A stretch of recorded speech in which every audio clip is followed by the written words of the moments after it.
नाजरीन अस्सलाम वालेकुम। आप देख रहे हैं मेरे यूट्यूब चैनल और फेसबुक पेज। पिछली वीडियो में इंटरजेक्शन सीख चुके हैं और आज additional parts of speech start करने वाला हूं। नाजरीन, ये वीडियो हर क्लास के तालिब इल्म चाहे रेगुलर हो या प्राइवेट बआसानी से इंग्लिश या इंग्लिश ग्रामर सीख सकते हैं। नाजरीन, वीडियो को स्किप न करें, अंत तक ज़रूर देखें ताकि आपको समझ आ सके। मेरी कोशिश है कि वीडियो छोटी से छोटी हो और नॉलेज ज़्यादा से ज़्यादा हो। आइए शुरू करते हैं। एडिशनल पार्ट्स ऑफ स्पीच, इसको उर्दू में इजाफी अज्जाए कलाम कहा जाता है। एडिशनल पार्ट्स ऑफ स्पीच है 3 पार्ट्स। इजाफी अज्जाए कलाम की 3 इकसाम है। Number 1, relative pronoun. Relative pronoun को उर्दू में मुताल्लिका इसम इशारा कहा जाता है। ये इंग्लिश के वो अल्फाज है जो नाउन और प्रोनाउन की जगह इस्तेमाल होते हैं। मसलन who, whom, whose, which, what. These are used in 2 ways. ये 2 तरह इस्तेमाल होते हैं। Number 1, interrogative. इंटरोगेटिव को उर्दू में सवालिया या इस्तिफहामिया कहा जाता है। Number 2, affirmative. अफर्मेटिव को उर्दू में सही या हकीकी या मस्बत या पॉजिटिव कहा जाता है। आसान मानों में जो सवालिया ना हो उसको अफर्मेटिव कहा जाता है। हु का मतलब है इंटरोगेटिव यानी कि सवालिया में कौन, और अफर्मेटिव में यानी कि जो सवालिया ना हो उसका मतलब है जो। होम इंटरोगेटिव यानी कि सवालिया में मतलब है किसे किन है, और अफर्मेटिव में यानी कि जो सवालिया में ना हो इसका मतलब बनता है जैसे जिन हैं। हुज का मतलब है इंटरोगेटिव यानी कि सवालिया में किसका किन का, और अफर्मेटिव में हुज का मतलब बनता है जिसकी जिनकी। विच का मतलब है इंटरोगेटिव में यानी कि सवालिया में कौन सा कौन सी, और अफर्मेटिव में यानी कि जो सवालिया में ना हो मतलब बनता है जो जिस जिन। व्हाट इंटरोगेटिव में यानी कि सवालिया में इसका मतलब बनता है क्या, और अफर्मेटिव में इसका मतलब बनता है जो।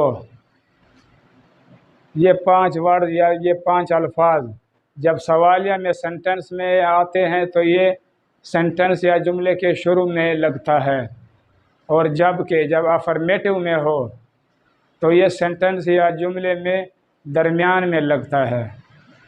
Number 2, relative adverb. Relative adverb को उर्दू में मुताल्लिका फ़ेल इज़ाफ़ी कहा जाता है।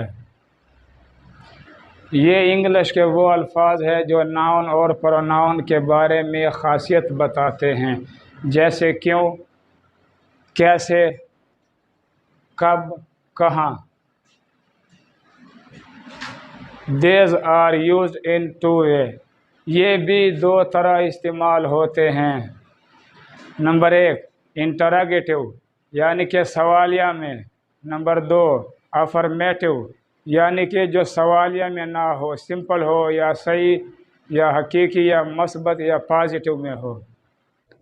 रिलेटिव एडवर्ब में 4 वर्ड्स या अल्फाज है। नंबर 1, वाई इंटरोगेटिव यानी कि सवालिया में मतलब है क्यों, और अफर्मेटिव यानी कि जो सवालिया ना हो इसमें मतलब बनता है जिस लिए जिस वजह से।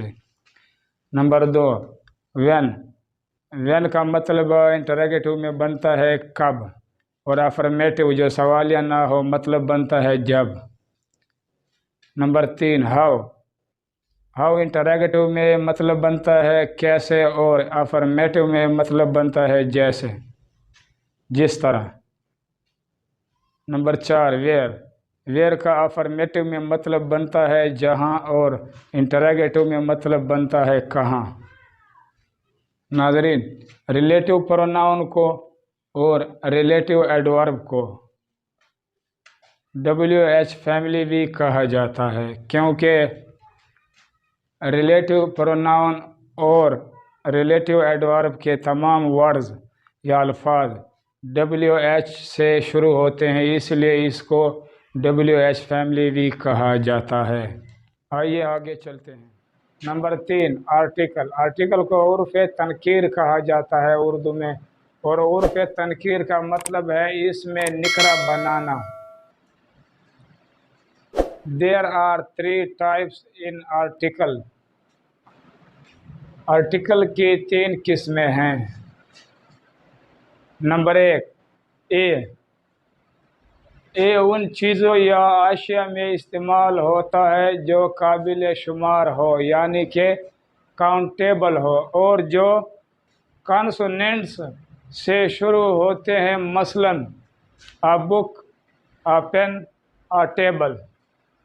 نمبر 2 این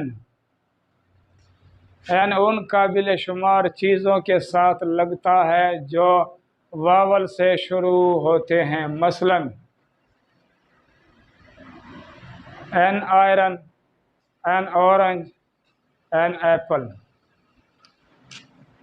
واول کو اردو میں حرف علت کہا جاتا ہے، اور انگلش گرامر میں واول 5 ہے۔ اے واول ہے، ای واول ہے، آئی واول ہے، او واول ہے، اور یو واول ہے۔ اور جو ان کے علاوہ ہو، جیسے بک ہے، جیسے پین ہے، جیسے ٹیبل ہے، تو اس کو کانسوننٹس کہا جاتا ہے۔ اس کے ساتھ اے لگتا ہے اور واول کے ساتھ این لگتا ہے۔ نمبر 3 دا یہ ان چیزوں کے ساتھ آتا ہے جن کا ذکر پہلے آ چکا ہو، اور خاص چیزوں کے ساتھ آتا ہے، مشہور واقعات اور ناموں کے ساتھ آتا ہے، اور ایڈجیکٹو کی تیسری یعنی کہ 3rd ڈگری کے ساتھ آتا ہے، اور پہاڑوں اور دریاؤں جیسے ناموں کے ساتھ بھی آتا ہے۔ کے لیے اتنا۔ ناظرین، میرے یوٹیوب چینل سبسکرائب کر کے بیل آئیکن پر کلک کر کے آل پر ضرور کلک کریں، اور ساتھ ساتھ لائک بھی کریں۔ انشاءاللہ اگلی ویڈیو میں ایڈیشنل پارٹس آف اسپیچ کا پارٹ نمبر 1 ریلیٹو پروناؤن سیکھیں گے۔ اپنا خاص خیال رکھیے۔ اللہ